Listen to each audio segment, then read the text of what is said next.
On April 16, 2025, the West African nation of Burkina Faso found itself teetering on the brink. A meticulously planned coup attempt, targeting the presidential palace and the very heart of its government, sent shockwaves through the country. The government, led by the austere figure of Captain Ibrahim Traoré, announced that the coup had been foiled, its architects apprehended before they could unleash chaos upon the nation. However, the incident served as a stark reminder of the fragility of Burkina Faso's stability, a nation grappling with a complex web of internal strife and external pressures.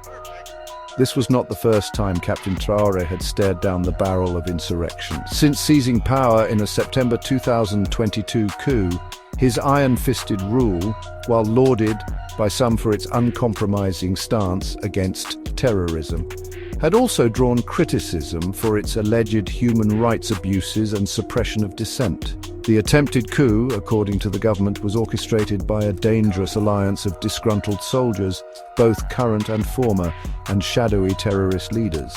Their goal, as alleged, was not merely to seize power, but to plunge Burkina Faso into total chaos, paving the way for international intervention. The foiled coup attempt sent ripples of anxiety throughout a populace already grappling with a dire security situation.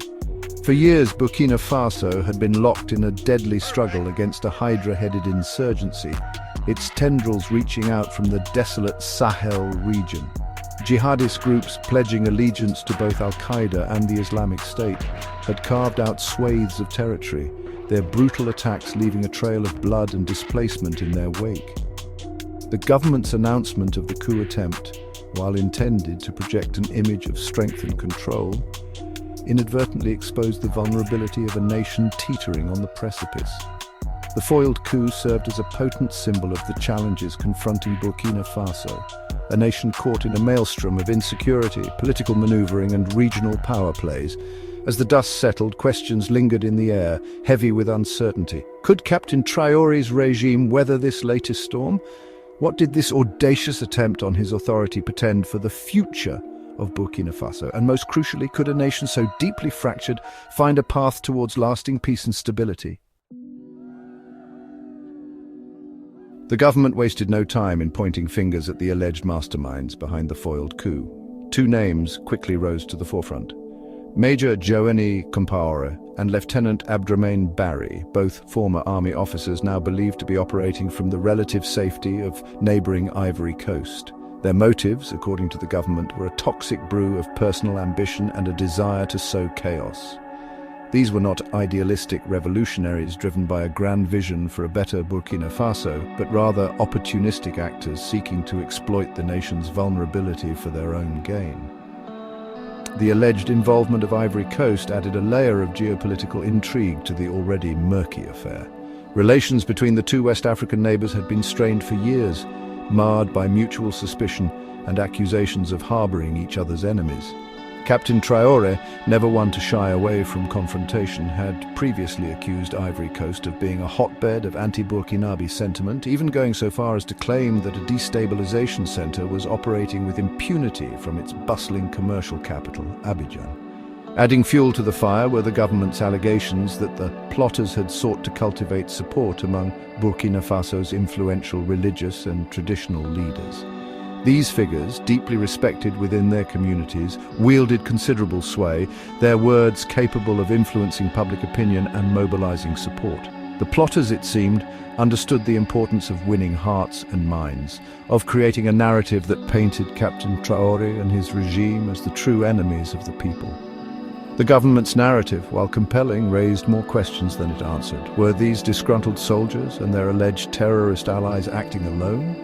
Or were they merely pawns in a larger game, manipulated by unseen forces with their own agendas? Was Ivory Coast truly complicit in the plot? Or was it merely a convenient scapegoat, a way for Captain Traoré to deflect blame and rally patriotic support? And perhaps most importantly, what did this audacious attempt on his authority say about the depth of opposition to his rule? The answers to these questions, shrouded in a fog of misinformation and speculation, held the key to understanding the true nature of the threat facing Burkina Faso. Captain Ibrahim Traoré, the man at the eye of the storm, was a study in contrasts. To his supporters, he was Burkina Faso's best hope for salvation, a decisive leader unafraid to take tough measures against both terrorists and those who sought to undermine his authority. To his detractors, he was a ruthless autocrat, his rule marked by repression and a disregard for human rights. The foiled coup attempt served only to deepen these divisions, casting a long shadow over his presidency. Since seizing power in 2022, Traoré had embarked on a perilous balancing act, attempting to navigate the treacherous waters of domestic instability and shifting regional alliances. He had made security his top priority, vowing to crush the jihadist insurgency that had plagued Burkina Faso for far too long. His government had sought to bolster the country's military capabilities, forging new partnerships and seeking support from both traditional allies and unlikely bedfellows. In a move that sent shockwaves through the region, Burkina Faso, under Traoré's leadership, had joined Mali and Niger in withdrawing from the Economic Community of West African States, ECOWAS. This once unthinkable act of defiance signaled a clear break with the traditional regional order, a rejection of what Traoré perceived as neo-colonial interference in Burkina Faso's affairs. Instead, he had turned towards Russia, forging closer ties with the Kremlin and inviting the Wagner Group, a shadowy Russian private military company, to assist in the fight against terrorism. This realignment had come at a cost. Relations with France, Burkina Faso's former colonial ruler and once a key security partner, had soured dramatically. Traoré accused Paris of hypocrisy, of paying lip service to the fight against terrorism while failing to provide meaningful support. The presence of the Wagner Group, viewed with deep suspicion by many Western powers, further exacerbated tensions. The foiled coup attempt in Burkina Faso served as a stark reminder of the fragility of peace and the persistent threat of instability that loomed over the Sahel region. As the dust settled, the international community watched with bated breath, eager to discern the implications of this latest chapter in Burkina Faso's tumultuous journey.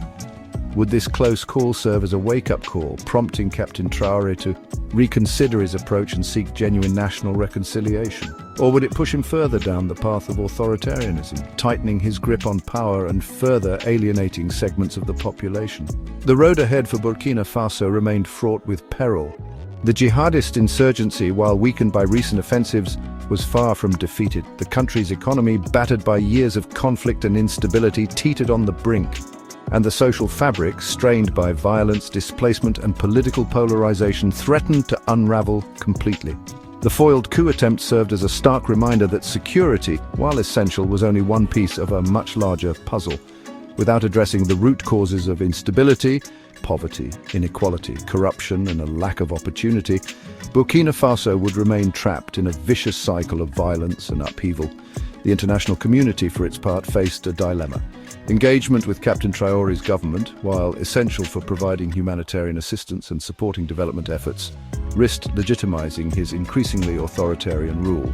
Yet, isolating Burkina Faso completely would likely exacerbate the country's woes, pushing it further into the arms of Russia and potentially destabilizing the entire region. The stakes were high, not just for Burkina Faso, but for the entire Sahel region.